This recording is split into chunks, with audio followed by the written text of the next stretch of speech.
Je me souviens encore de la première fois où j'ai essayé de regarder un film en anglais sans les sous-titres. Je pensais que ce serait difficile, oui, mais pas à ce point-là. J'avais beau avoir appris plein de mots, écouté des podcasts, lu des dialogues. Là, c'était autre chose. Les voix allaient beaucoup trop vite.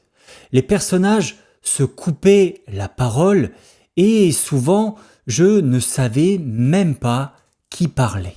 Je reconnaissais quelques mots, évidemment, parfois une phrase, mais je perdais rapidement le fil.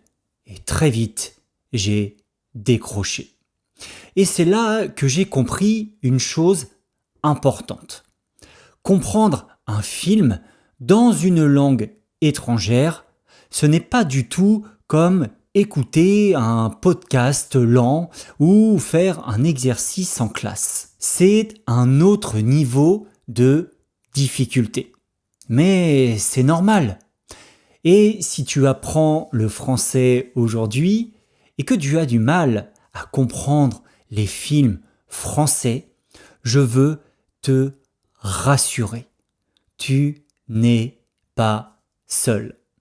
Dans cet épisode, on va voir ensemble pourquoi c'est si difficile et surtout comment t'entraîner intelligemment pour mieux comprendre les films français, petit à petit, sans te décourager. Quand tu regardes un film en français, tu as peut-être déjà eu cette impression. J'ai reconnu quelques mots, mais tout allait trop vite.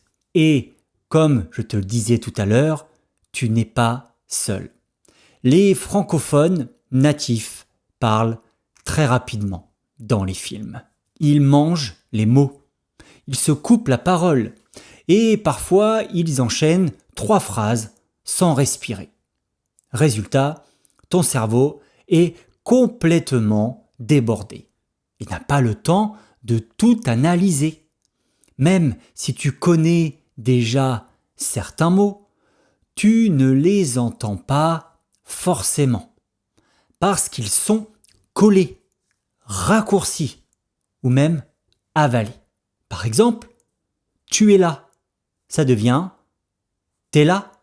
Je ne sais pas devient je sais pas.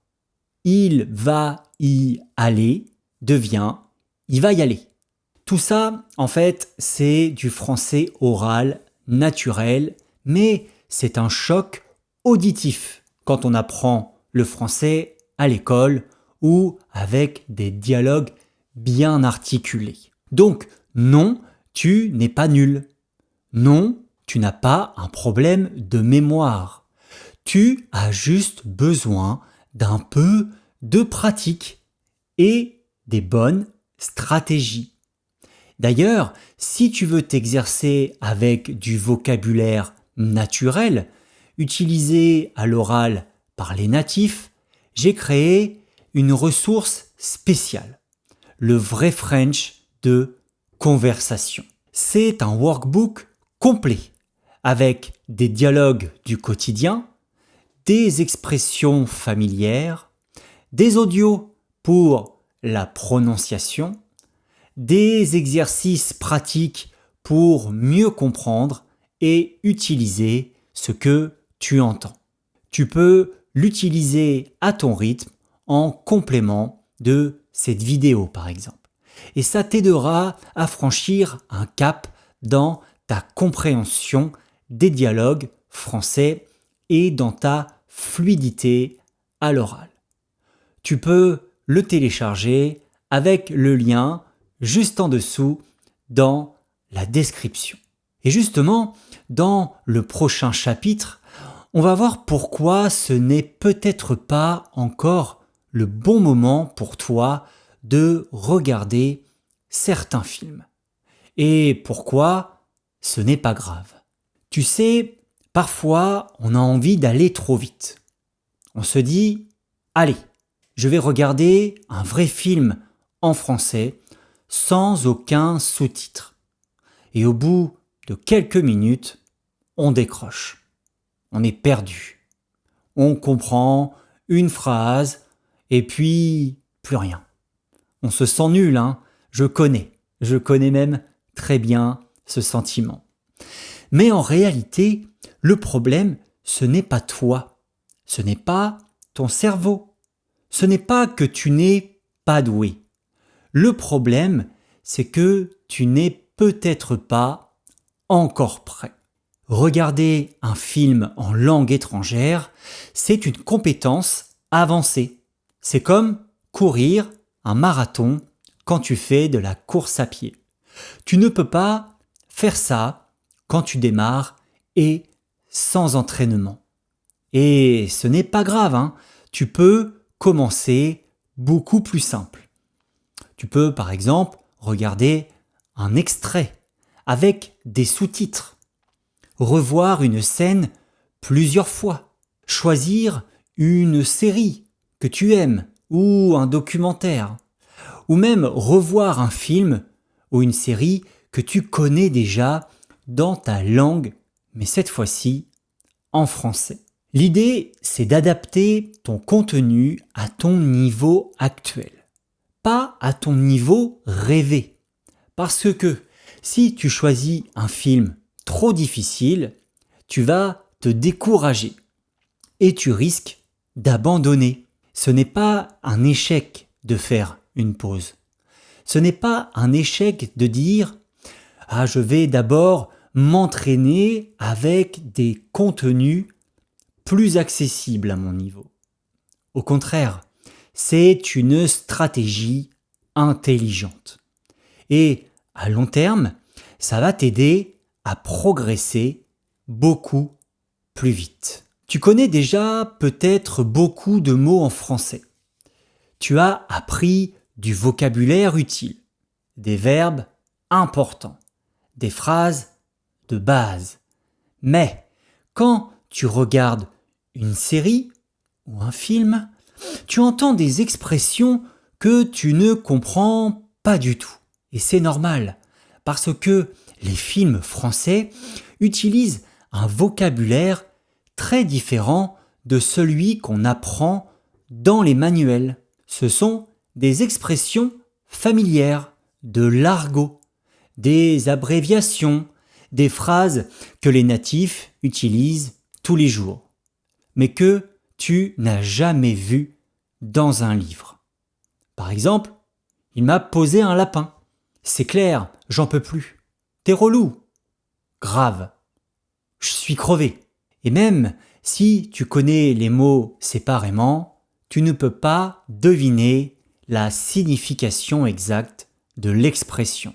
Le problème, c'est que ce vocabulaire est vraiment essentiel pour comprendre les dialogues naturels. Mais il demande plus de temps. Il faut l'entendre plusieurs fois dans différents contextes, le chercher, le noter, le revoir plus tard. Et ça, ce n'est pas un échec. C'est le vrai travail d'apprentissage d'une langue vivante. Alors, mon conseil est simple. Aie toujours un carnet ou une application pour noter les nouvelles expressions. Reviens les relire régulièrement. Et surtout, réutilise-les dans tes conversations, dans ton écriture ou même dans ta tête. Alors, petit à petit, ces mots vont devenir naturels pour toi. Et tu verras que chaque série deviendra un peu plus facile à comprendre. D'ailleurs, dans le prochain chapitre, on va parler d'un outil très utile pour t'aider dans ce travail, les sous-titres. Mais attention, il faut bien savoir les utiliser. Beaucoup d'apprenants pensent que pour progresser, il faut absolument arrêter les sous-titres. Mais en réalité, les sous-titres ne sont pas une faiblesse. Au contraire, ils peuvent être un outil très puissants si tu les utilises correctement. D'abord ici, une précision importante. Je parle bien sûr des sous-titres en français, pas des traductions dans ta langue maternelle. Les sous-titres en français te permettent de faire le lien entre ce que tu entends et ce que tu lis. Ils t'aident à reconnaître des mots que tu connais déjà, mais que tu n'arrivais pas encore à identifier à l'oral. Par exemple, si tu entends « je sais pas ce qu'il fout là » et que tu lis en même temps « je ne sais pas ce qu'il fait là », ton cerveau fait le lien. Tu comprends que « je sais pas » ça veut dire « je ne sais pas » et que « fou » veut dire « fait » dans ce contexte familier. C'est exactement ce genre d'association qui fait progresser ta compréhension. Mais pour que ce soit vraiment efficace, il faut vraiment que tu restes actif. Alors, voici une stratégie simple en 3 étapes. Regarde une scène courte d'un film, 30 secondes à 1 minute, avec les sous-titres en français. Regarde-la à nouveau sans les sous-titres. Puis, note les expressions que tu veux retenir. Et si tu veux aller encore plus loin, regarde cette scène plusieurs fois à des moments différents de ta semaine. Chaque fois, tu vas mieux comprendre et mieux mémoriser. En résumé, les sous-titres en français, ce n'est pas tricher. C'est une aide précieuse pour progresser plus vite si tu les utilises intelligemment. D'ailleurs, dans le prochain chapitre, on va parler d'un autre défi très courant, les accents.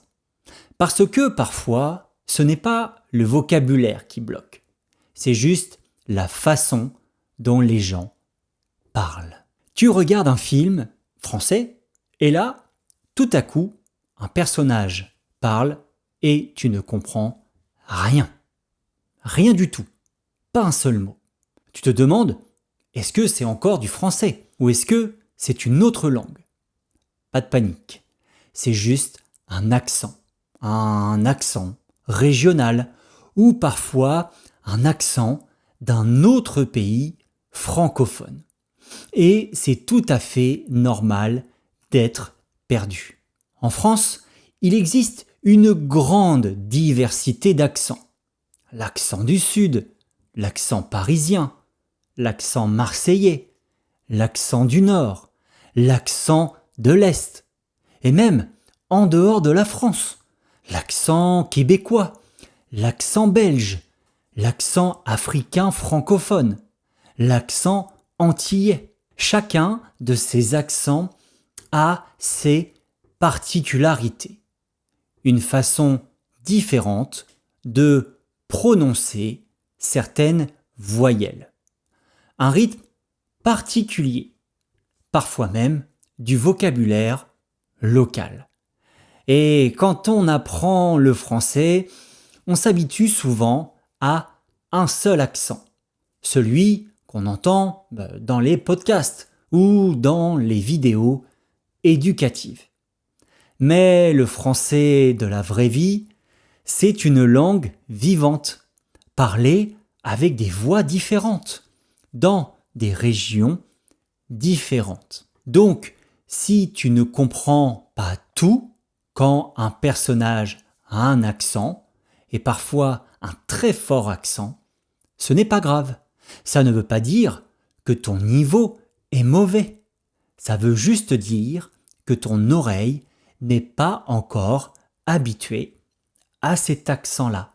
Et c'est une bonne nouvelle, parce que ça veut dire que tu peux t'y habituer petit à petit. Mon conseil ici, commence par te concentrer sur un seul accent, celui que tu entends le plus souvent dans les contenus que tu regardes. Familiarise-toi avec sa prononciation. Et puis, plus tard, tu pourras élargir à d'autres accents. En attendant, pas de stress. Tu n'as pas besoin de tout comprendre tout de suite. Si tu ne comprends pas encore les films français, je te rappelle que ce n'est pas un échec. C'est juste une étape. Tu progresses, même si tu ne t'en rends pas toujours compte. Comme le disait Nelson Mandela, je ne perds jamais. Soit je gagne, soit j'apprends. Alors, continue. Un film à la fois, une série à la fois, une scène à la fois. Et un jour, tu comprendras tout. Merci beaucoup de m'avoir suivi jusqu'au bout de cet épisode. N'hésite pas à me mettre un petit like, à t'abonner à ma chaîne, à me mettre un commentaire pour me dire ce que tu penses de cette vidéo et à me poser 5 étoiles sur Spotify. On se retrouve très vite pour une prochaine vidéo sur Apprendre le French. Bye bye.